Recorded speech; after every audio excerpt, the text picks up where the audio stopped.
Yo, welcome fellow Vault Hunters. This is Robert here, and this is my first non-PoE video in quite a while, as I at the moment cannot play Path of Exile. Patch 3.10.1 broke my local setup, so I can still play the game, but I'm crashing every third map and it's stuttering like crazy, and I'm dying because of all the stuttering.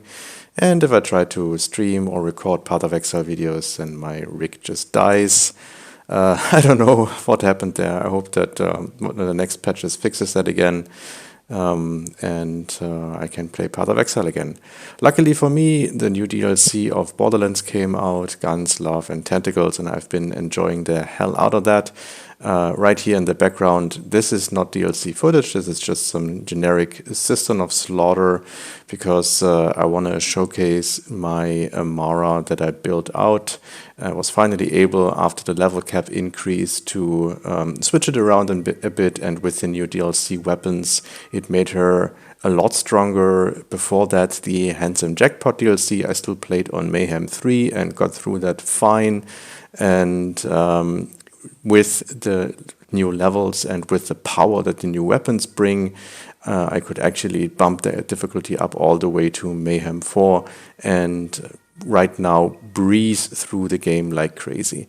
Unfortunately, I cannot show you footage from Slaughter Shaft because I reset my story progress before the DLC launched.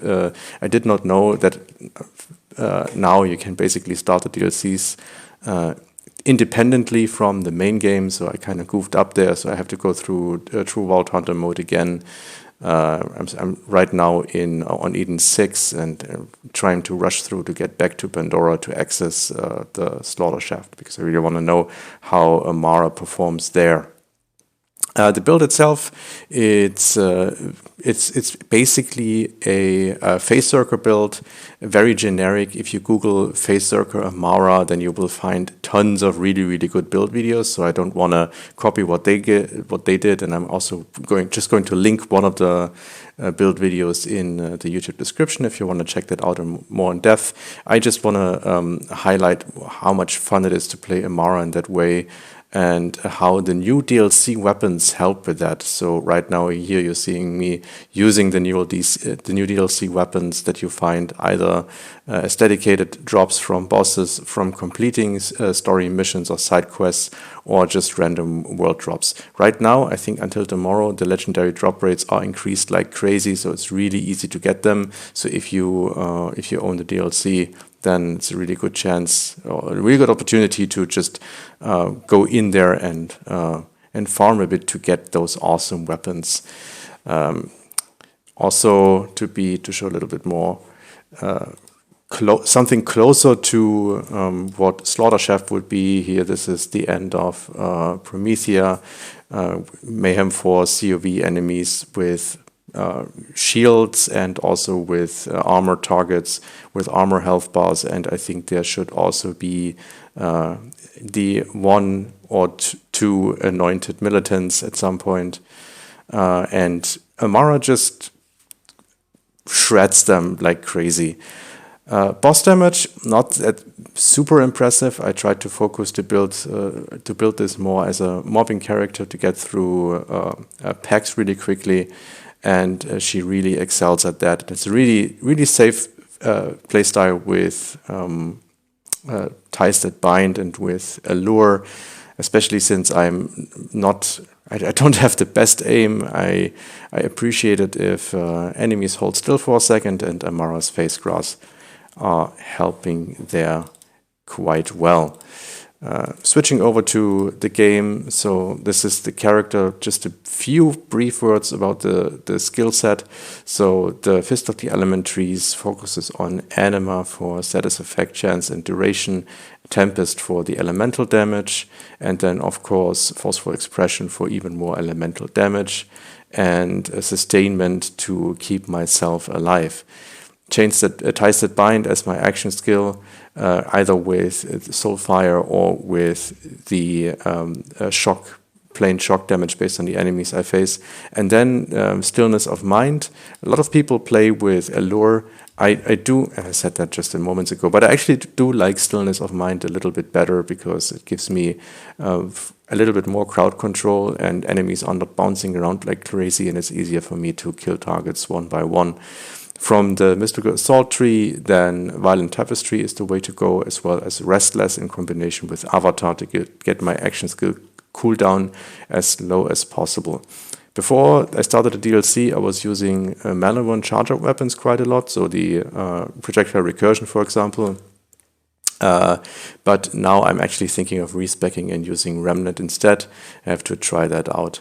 And then for the weapons that I keep talking about, so my go-to single target weapon is the Seventh Sense. This one is truly amazing against big chunky targets, makes very, very, very quick work of them.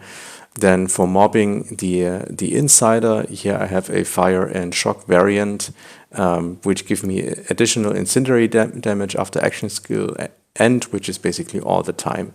I don't have a really good corrosive weapon, so I'm still using Cutsman. Before using the Cutsman, I was using Pestle and Phaser for a very long time. I still have a level 51, I think. But it still holds up, especially the shotgun effect of that. It doesn't even have an anoint on it, but it's really, really good. But now that I found a Soul Render, I'm switching between the Insider and the Soul Render for mobbing. This one, I don't have an elemental version for that. It's only on action skill end, I get the bonus cryo damage. I'm trying to get a fire version of that, but I couldn't get one that has continuous fire. So what this does, I'm just quickly going to demonstrate in this area over here. It shoots out those skulls, which deal a ton of additional damage. And they only seem to come out really, really quickly if you actually hit stuff. So they're actually not here at the moment. There they are. They are the skulls. Then if you switch to a semi-auto, for example, they don't seem to come out very often, as you can see. So there are not many skulls here. As soon as I switch to full auto, there they are. So I think it's somewhat chance-based, and it seems to happen more often if you're on full auto. And the Soul Render, I had it drop with semi-auto and burst fire, with burst fire only, and with full auto and semi-auto. And I'm trying to get one that has fire and full auto, and then maybe a nice anoint. That's obviously pretty rare to get, and I have to farm the bosses quite a lot. Also, they don't seem to drop very often from the boss. Then this guy, I mean, it's pretty useless to show this off against a simple mob. You actually need something that has a little bit more meat. So maybe let's go over to the Insider. Insider, amazing shotgun. Doesn't really matter what health bar the enemy has. Everything just gets destroyed. And since it chains and splashes, it's also really, really good in grouping, even if enemies are not face grasp. And yeah, my face grasp is basically up all the time. How I missed him twice. Amazing. And even if it's not up, it takes like 5 seconds for face grasp to come back online. So really, really good. Also, I keep missing stuff. So I'm really loving these three weapons: the Seventh Sense, the Insider, and the Soul Render. And right now I'm just keep farming different versions of that, because I still need a good anoint on the Soul Render, and I also need a new corrosive weapon. As for my other stuff, obviously the Phasezerker is a really, really big part of the skill, because I'm getting weapon damage and cooldown rate and max rush stacks, which really, really works well together with Avatar. As for the shield, right now using a transformer, could be any other shield. And for the grenade, right now I'm only using the Echo 2. I'm actually not throwing grenades at all. I'm only using it for the anointment, and I'm trying to get another grenade that has a similar anointment. That's it for this video. Next one, I hope to have farmed up some better anoints, and then I can show some Slaughter Shaft action, or maybe a takedown. maybe that's also quite fun to see. That's it for me. Thanks for watching and see you in the next video. Bye bye.